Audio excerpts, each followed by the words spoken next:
जय हिंद साथियों, आप सभी लोगों का इंडियन पाठशाला यूट्यूब चैनल पर स्वागत है। ठीक है, मैं धीरज कुमार आपको आज से मैं हिंदी पढ़ाऊंगा। जैसे आपका बीएड का एंट्रेंस एग्जाम आ रहा है, उसके लिए हम हिंदी का पहला सेट लेके आए, तो हम स्टार्ट करते हैं। ठीक है ना, तो चलेंगे हम। पहला क्वेश्चन आपका, ठीक है ना, क्वेश्चन नंबर ए पहला, ठीक है ना।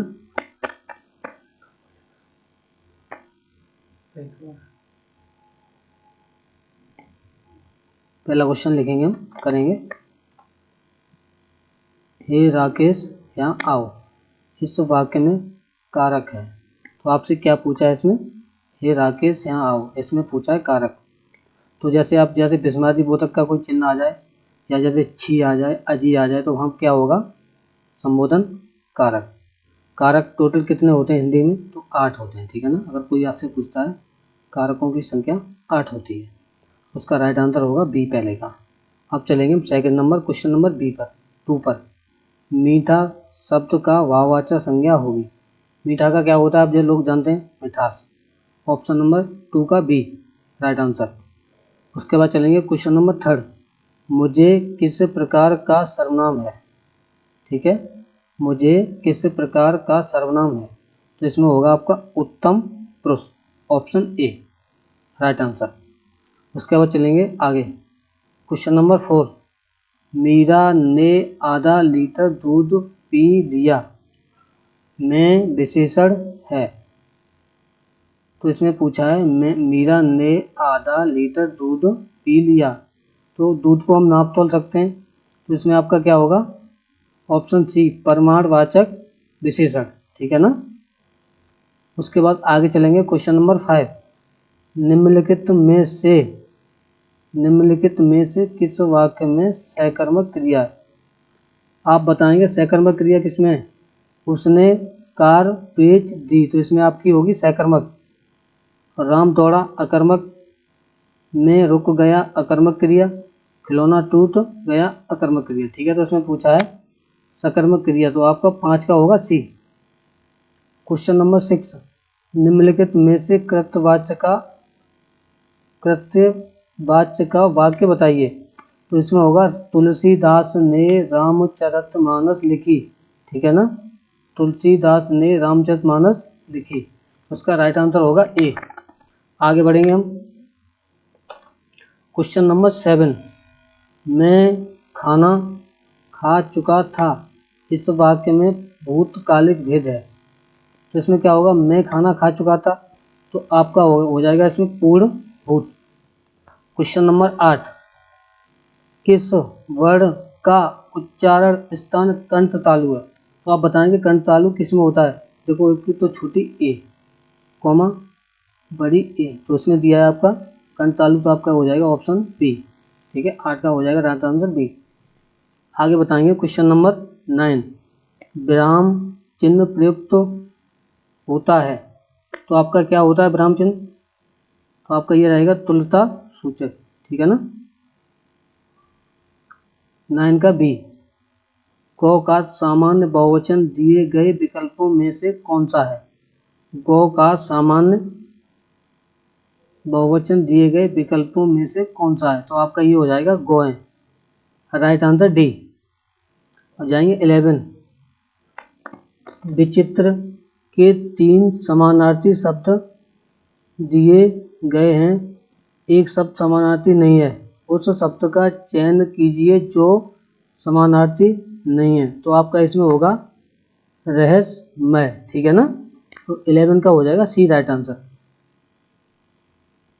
उसके बाद आगे चलेंगे हम,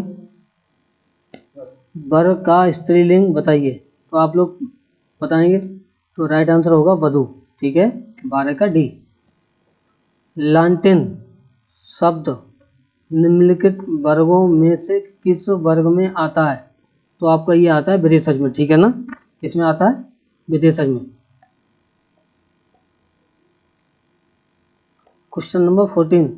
एवकारी शब्द क्या होता है? एवकारी क्या होता है आपका? आपका इसमें राइट आंसर होगा सी अव्यय। क्या होता है? अव्यय। ठीक है ना। उसके बाद पूछा है इसमें क्वेश्चन नंबर 15 में विमिल शब्द को छाटिए। ठीक है, विमेल को छांटिए। तो इसमें पूछा है तो आप बताएंगे सेवा सदन मुंशी प्रेमचंद की कितनी होती है। उसके बाद निर्मला मुंशी प्रेमचंद, गोदान मुंशी प्रेमचंद। तो आपकी ये पूछा है विमेल, तो ये चंद्रकांता होती है आपकी देवकी नंदन खत्री, ठीक है ना। तो इसका राइट आंसर हो जाएगा 15 का सी। पंच शब्द का अनेकार्थी शब्द नहीं है, तो हो जाएगा पंचानन, ठीक है ना। क्वेश्चन नंबर 17, रिक्त स्थानों की पूर्ति कीजिए। इसमें पूछा है दुआ है, करत करत अभ्यास की जड़मत होत, क्या रहेगा सुजान, ठीक है ना, क्या हो जाएगा सुजान। आगे पढ़ेंगे हम क्वेश्चन नंबर 18, खर शब्द निम्नलिखित में से एक का अर्थ नहीं है, किसका होता है खर। खर तो वैसे गधा होता है, लेकिन उसने ये पूछा नहीं है, इसको ध्यान से पढ़ना है। कभी कभी क्या होता है जल्दबाजी में हमें ये नहीं पढ़ पाते हैं तो गलती हो जाती है, तो इसमें आपका रहेगा वाण, ठीक है ना, वाण। उसके बाद क्वेश्चन नंबर 19, अतः शब्द का समानार्थी पहचानिए। तो इसका होता है परिणामत, क्या होता है परिणामत, राइट आंसर सी, 19 का सी, ठीक है ना। आगे पढ़ेंगे हम क्वेश्चन नंबर 20, सुशिक्षित में उपसर्ग है। उपसर्ग आप जानते हैं शब्द के आगे लगता है और प्रत्यय जो होता है वो शब्द के पीछे लगता है, तो इसमें आपका होगा सो, ठीक है ना, सो। उसके बाद क्वेश्चन नंबर 21, धड़ाक में प्रत्यय है।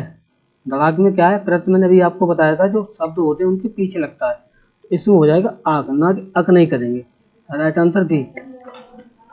क्वेश्चन नंबर 22, मक्खन शब्द का तत्सम शब्द है, तो इसका राइट आंसर होगा 22 का मृक्षण, डी, ठीक है ना। आगे चलेंगे हम क्वेश्चन नंबर 23, निम्नलिखित में से तद्भव शब्द है। तो देखो आपका बानर तत्सम होता है, ठीक है ना, पवन भी तत्सम होता है और आपका पर्यक भी तत्सम होता है, लेकिन इसमें पूछा तद्भव नहीं, तो आपका ही हो जाएगा बानर, राइट आंसर 23 का बी। क्वेश्चन नंबर 24, षटपद का पर्यायवाची शब्द है। षटपद जानते हैं किसे कहते हैं आप, ये होता है भौरा का, ठीक है ना, तो इसको होता है भ्रमर। इसका एक चंचरीक भी होता है, ठीक है ना, लेकिन आपको इसमें क्वेश्चन तो 25 हैं, लेकिन आपको 24 ही दिखेंगे, ठीक है। आज के लिए इतना ही बहुत है, थैंक यू सो मच।